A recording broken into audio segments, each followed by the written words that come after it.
Agora com o quadro Mulheres, precisamos falar sobre com a jornalista Liliane Bento. Oi, Li, bom dia. Bom dia, Jorge. Bom dia, ouvintes da Rádio Itaberá. Hoje nós não temos a presença aqui, mas a pessoa é muito importante que vai colaborar com a nossa entrevista. Sempre, né? Sempre. Pena não estar aqui, né? Mas a gente consegue resolver, né? Ainda bem. Tecnologia. Ainda bem que nos ajuda. A Júlia, terapeuta, está com a gente. Oi, Júlia, bom dia. Oi, bom dia, pessoal. Bom dia a todos os ouvintes que estão nos acompanhando também. Hoje, para falar sobre um assunto bem interessante que a Liliane trouxe, né, Li? Então, que é novidade. Assim, quer dizer, a gente já tem acompanhado, mas parece que agora está havendo estudos sobre isso. É um termo até novo. Eu procurei, inclusive, nas pesquisas do TikTok, e só 130 menções ao assunto, porque a matéria saiu essa semana no Jornal Globo, falando sobre o movimento social Boy Sober. Você sabe o que é isso, Jorge? Não. Então, eu fui ler e disse, é coisa que a gente já tem visto, e a Júlia vai poder falar muito bem disso, mas o Boy Sober é um movimento social que está criando força nas redes sociais, igual ganhou os Red Pill, né? São as mulheres que estão cansadas, decepcionadas, frustradas, com homens, com relacionamentos amorosos com homens, tá? Não é mais com homem. Então elas cansaram e disseram, não quero mais correr o risco de sofrer, não quero mais perder tempo, vou gastar a minha energia ganhando dinheiro, passeando, saindo com as amigas. Eu tenho visto muito esse movimento. E eu acho que a Júlia pode nos falar um pouco por que está acontecendo isso com as mulheres, né, Júlia? Perfeito, perfeito. Então, assim, o que a gente percebe, né? Esse dado, isso que você trouxe de ter poucas pesquisas, estarem surgindo mais recentemente essas pesquisas. Inclusive, eu também vi a respeito justamente dessa dificuldade de relacionamento entre os diferentes gêneros. Então vem ao encontro do que você está trazendo, né? Essa ideia de as mulheres não terem mais tanto interesse ou estarem decepcionadas com esses homens nos relacionamentos amorosos e estarem se voltando para os próprios interesses, para outros interesses, além do relacionamento amoroso, né? Então Júlia, a gente tem visto esse movimento no consultório também, essas queixas, né? Tanto no atendimento individual, quanto no atendimento a casais, né? A gente também tem percebido um aumento de atendimento, né, de procura de terapia de casal, justamente por alguns conflitos, por essa decepção das mulheres, especialmente, com o relacionamento amoroso. Então, esse movimento ele tem tomado força realmente, e eu acredito, respondendo a sua pergunta, que é justamente por esses questionamentos de o que eu tenho de privilégio nesse relacionamento amoroso. Porque, via de regra, o que a minha geração e as gerações anteriores aprenderam enquanto mulheres, né? Foi se dedicar a esse relacionamento amoroso. Então, assim, antigamente, por mais que você tivesse uma profissão, amigas, hobbies, né? A mulher de sucesso era aquela, e agora vem mudando essa ideia, que tinha um relacionamento amoroso, né? Era sempre questionada da parceria, se era casada, quando que vai casar, e como é que isso fica. E aí agora, assim, o que eu ganho nesse relacionamento amoroso? Quais os privilégios que eu ganho? Porque geralmente o homem, né, tem esses privilégios de ser cuidado, de ter ali uma série de as tarefas domésticas, a organização da casa. A gente percebe, inclusive, alguns que não conseguem, por exemplo, é a mulher que marca o médico, é a mulher que vai fazendo todo esse movimento de cuidado, e aí elas estão se questionando, assim, sobre os reais privilégios desse relacionamento e o quanto é interessante essa dedicação toda ou não, né? O quanto que há de equilíbrio, de reciprocidade. Então, parte muito dessa ideia de entender as desigualdades de gênero, qual é o meu limite como mulher, o que eu ganho e o que eu perco no relacionamento amoroso. Então, Júlia, isso que você falou até um tempo atrás, era normal. A mulher cuidava da casa, cuidava dos filhos, cuidava do marido, marcava um médico, Uhum, ia no supermercado. O marido nem sabia se estava faltando leite ou não. Ela coordenava tudo isso. Porque o homem também ele uhum. cumpria o papel de ser o provedor financeiro. Ela fazia toda a Exatamente. organização, mas em troca tinha alguém que era o provedor. Com o tempo, né, tudo mudou. Hoje em dia todo mundo trabalha, homens e mulheres, né? Não, a maioria dos Uhum. relacionamentos não tem um único provedor. Você acredita que é isso que acabou fazendo as mulheres pensarem o que eu estou ganhando neste relacionamento se eu estou trabalhando também, estou contribuindo também? Quer dizer, a carga está mais pesada. Seria isso? Tem esse ponto, e um outro ponto também é assim, quando a gente tem uma maior igualdade em termos de quem provê, né, de quem ganha dinheiro, tá, é isso, o que que eu ganho, assim, eu tenho o que que é importante para cada mulher, primeiro, né, eu estava até ouvindo uma paciente essa manhã que ela trouxe, assim, questão de companhia, a questão de, às vezes, você estar num relacionamento e você está fazendo tudo tão sozinha que você se questiona: "Para que que eu vou continuar no relacionamento? Qual que é o ganho aqui? Será que eu tenho assim, a companhia? O que que sobra se a gente tem uma igualdade em relação, eh, a finanças, né, a independência financeira? E o que que para mim é importante que mantém, né, é uma pergunta que eu sempre costumo fazer: o que que mantém esse relacionamento amoroso? O que que, você entende que é importante nesse relacionamento? Agora, Então, também tem esse ponto, sabe, que é interessante a gente observar. então, tem esse ponto e tem um outro, pelo que eu li na matéria da Globo, do Globo, né? Porque, Uhum, assim, a partir da década uhum, de 70, mais na década de 80, houve aquela revolução sexual. Ah, a mulher também pode sair com um, sair com o outro, que até então não podia. E uhum, ainda hoje, às vezes, há preconceito. Mas, enfim, houve a liberalização para as mulheres agirem como os homens. Ah, eu não quero casar, quero ter, né, ficar com um, ficar com outro, não me uhum. envolver. No entanto, o que a matéria fala? Que elas estão procurando, inclusive, o celibato. Elas não estão querendo mais nem os encontros fugazes. Elas estão tão decepcionadas na parte emocional que elas não querem se envolver e correr o risco de gostar de alguém que não vai estar dando o que elas estão esperando. Então, eu acho que esse é um movimento mais sério ainda, né? Como é que você vê isso? Uhum. Bom, isso também é bem relevante de a gente observar. E aí é entender isso, né, se vem a partir dessa decepção, como isso que você trouxe da reportagem, né, o quanto que o quanto a pessoa não quer repetir, mas a gente ir entendendo, ok, você não quer repetir que aconteça X, Y, Z que já aconteceu no seu relacionamento, e até que ponto está garantido que isso vai acontecer de novo num próximo relacionamento. Mas sempre entendendo que, se a pessoa chegou a esse ponto, imagina quantas frustrações antecederam ela a tomar essa decisão, quantos aborrecimentos, e não só frustrações e aborrecimentos, quanto abusos mesmo, violências. Então, a gente vai entendendo a frequência dessas frustrações, a importância e o impacto que tem na saúde dessa mulher, na saúde mental, especialmente. Porque as pesquisas também trazem que os relacionamentos saudáveis são protetivos com relação à saúde mental. Isso a gente pode ampliar para outros relacionamentos, né, para além dos relacionamentos amorosos, inclusive, mas relacionamentos não saudáveis ou abusivos, eles adoecem as mulheres. Então, na medida em que as mulheres estão aprendendo a olhar um pouquinho mais para si, vem esse medo de: "Poxa, será que eu não vou", muito comum também em consultório, "Será que eu não vou cair numa armadilha de novo?". Então é melhor o celibato, é melhor não se envolver, até porque mesmo os encontros sexuais casuais, se a gente pensar assim, pode haver desrespeito, pode não ter ali um afeto que é importante naquele encontro, né. Então ninguém quer passar por uma experiência desagradável e infelizmente a gente tem dados que apontam que mesmo em encontros casuais isso tende a acontecer, tem acontecido com frequência, infelizmente. Então é compreender esse movimento e tentar entender também o que que elas desejam para o futuro, né, se é uma coisa mais momentânea, se é uma como é que vai acontecendo essa vida.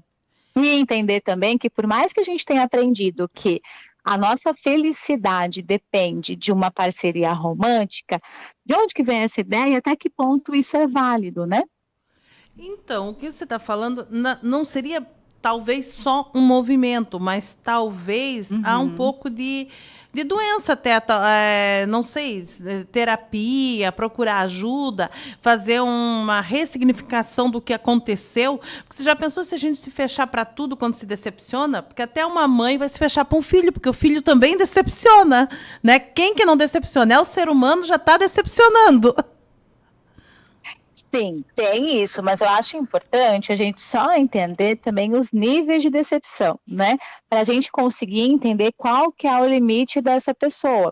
Eu concordo com você e por isso que vale também isso de fazer uma compreensão, né? Se a pessoa entende que, vou fazer uma terapia, vou tentar entender melhor o que está acontecendo nessa escolha, mas também ter um cuidado que essa escolha, ela não é necessariamente uma doença ou um problema. A gente vai precisar entender de onde partiu essa escolha, quais os medos para relacionamentos futuros, né? O quanto que ela também se fecha, sei lá, por desconfiança em outros relacionamentos, uma série de coisas precisa ser olhada.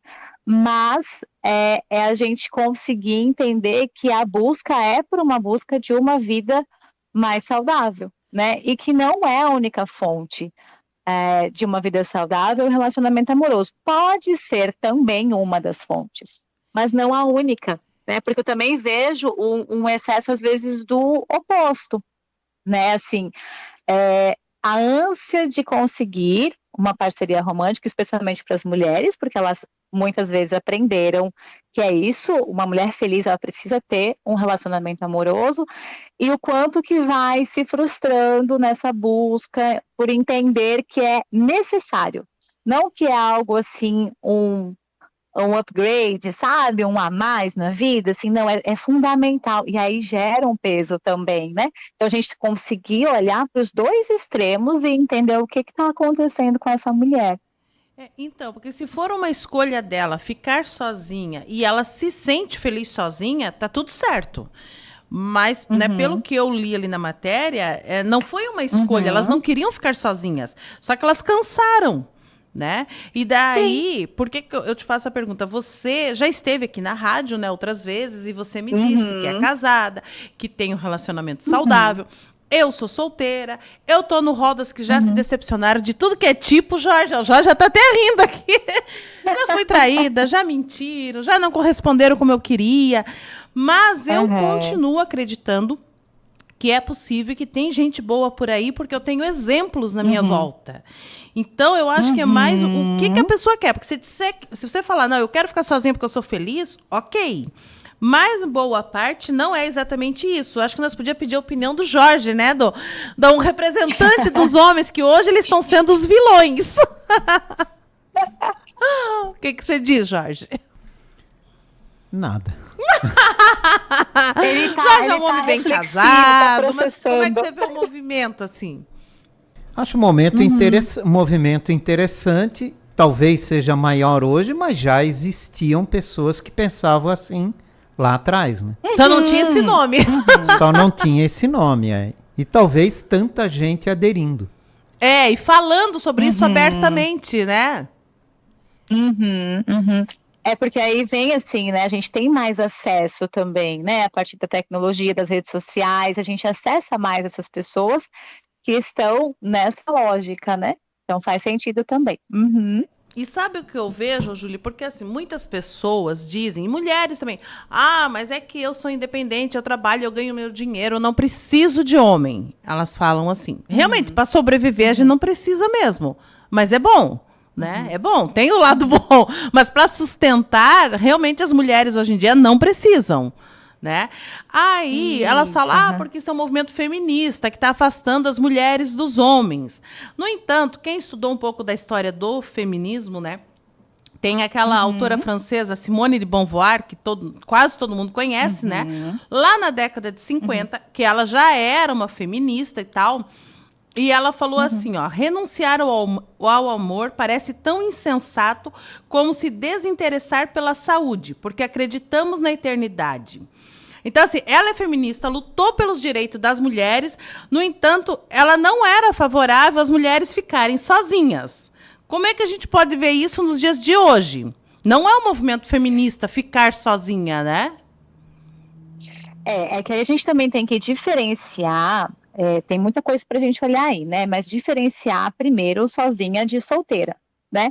Porque assim, quando ela fala do amor, eu não sei exatamente essa parte, né, que te chamou a atenção.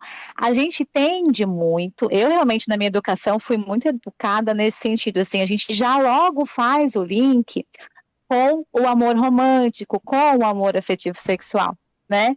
E aí eu vou trazer também, para criar mais curiosidade, a gente ter mais temas daqui para frente, de repente para puxar, pensar também em Bell Hooks, que fala sobre amor e fala de um amor em relações outras também, né, para a gente considerar.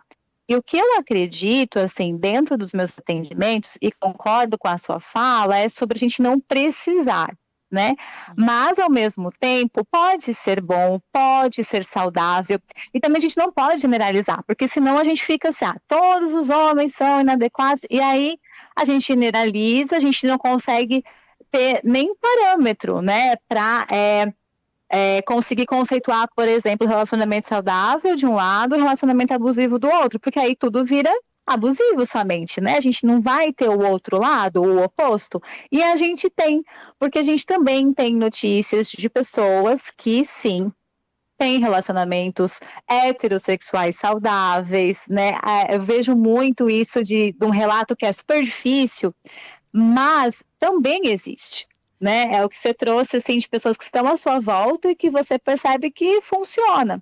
E funciona na medida em que essa discussão e o dia a dia ali é permeado por uma tentativa de maior igualdade de gênero. Então eu vejo assim, que quando os casais eles conseguem se ouvir, né, ambos, um consegue escutar o outro nas suas necessidades, tipo, tá sobrecarregado para mim, como é que a gente vai conseguir resolver isso aqui? E aí o cara consegue validar isso, tentar ouvir, tentar entender a perspectiva da mulher e não tratar como algo inválido, assim, não tem valor, é mimimi, né, como o pessoal brinca. Aí vai se conseguindo construir um relacionamento saudável, né? Que é o oposto do que tem frustrado muitas dessas mulheres que trazem, não quero mais esse relacionamento. Será que elas não querem mais relacionamento ou elas não querem nesses moldes que elas tiveram, né, que trouxeram certo sofrimento ou frustração, não atenderam as expectativas? Então é sempre bom a gente estar sensível e atentos aos excessos e aos déficits, né? Aquela coisa dos extremos, né? 8 ou 80. Não, então nunca mais vou me relacionar, ou então não, sempre vou me relacionar porque eu realmente preciso de um parceiro. Até que ponto? Vamos entender o impacto na sua vida desse relacionamento? O quanto você consegue estar fazendo coisas que você gostava antes desse relacionamento? Ou o quanto você deixou de colocar a sua energia em outras coisas que também eram importantes para você? Então, acho que sempre estar de olho assim, no que pode estar sendo um excesso, ou um déficit, ou um extremismo, né? Na verdade, o segredo é o equilíbrio para tudo nessa vida, né, Júlia? Você pode até ficar um tempo vivendo um luto porque se decepcionou, foi traído, enfim, seja o que for, mas depois acreditar, porque realmente é o que eu te disse, tem muitos bons exemplos na minha volta. Temos um aqui na nossa frente, o Jorge. Então, como é que você vai dizer que nenhum homem presta? Isso não tá certo, né? Nós, como sempre, estouramos nosso prazo, né, Júlia? Mas eu queria que você desse aí suas redes sociais para quem de repente achar que pode, né, ter uma consulta com você ou tá precisando, né, tá nesse movimento, mas na verdade não queria estar, né? Então, se você puder deixar aí para a gente poder encerrar. Claro, claro. Eu vou deixar então, tem o meu site, né? Julielle Conceição, então assim, JULYELLE conceição.com.br. E também tem o Instagram, que a gente interage muito mais, né? Que então é Psi, de psicóloga, né? PSI JULYELLE. Então, Psi Julielle já vai me encontrar também ali no Instagram, tá bom? Obrigada pelo espaço aí para conversar sobre um tema tão relevante. Obrigada a você, né, Julie, assim, ter aceitado o convite, né, porque tinha uma outra pessoa para vir, não veio. Muito obrigada. E a gente vai ter que chamar de novo, porque não deu para a gente explanar tudo, né, Jorge? A gente volta, a gente sempre volta, tá? Estamos aí. Obrigado, Julie.